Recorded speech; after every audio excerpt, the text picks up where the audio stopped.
Hi, everyone, and thanks for joining. My name is Krista at Practical Astros, and here with my friend Ryan. Ryan, do you want to introduce yourself?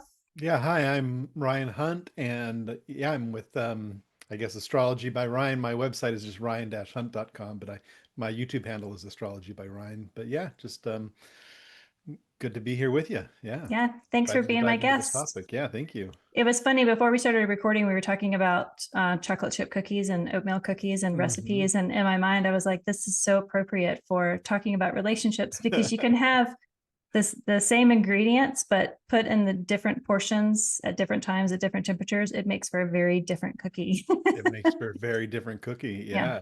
yeah. All the way from cakey on the one hand to crispy on the other, right? Yep, Yeah.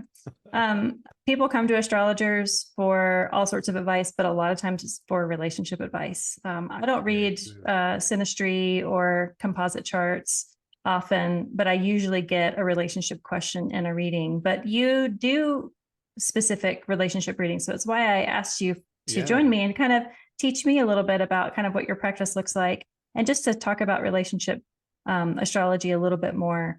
So there's a few different ways you can look at relationships, and there's a chart called the Davison chart, which Hmm. is looking at two natal charts of two people and finding the midway points in both time and space. So there's not Right. only a chart that shows kind of the midway between your two suns or your two moons, but also the location. Like if you were born on one side of the world, like say you were born in New York, your partner was born in Los Angeles, your Davison chart would be located in like Kansas. It kind of puts Right. it in that space as well. Right.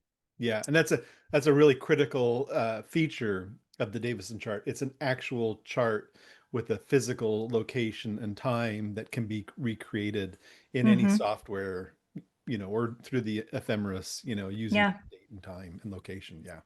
Yeah. The first time I heard about the Davison, I looked up my husband and I's Davison chart, and I just had that date in my mind, of it's August 23rd, 1974. That's our midway point. Oh, is that right? And it's like in Missouri, because we were born on So you different just had your coasts. midway point.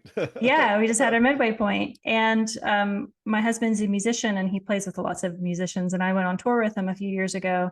And I met one of the drummers that joined him on tour. And I was like, man, he's like the greatest guy. And Mm, my husband really likes him. And like he was just like, he's just such a good dude, like all yeah, around good dude. yeah. And I asked him eventually throughout the tour, I was like, what's your birthday? And it's August 23rd, 1974. And I was like, you're Wow. like he was born a few hundred miles away from where our Wow. Davison would be. Oh And I was my like, God.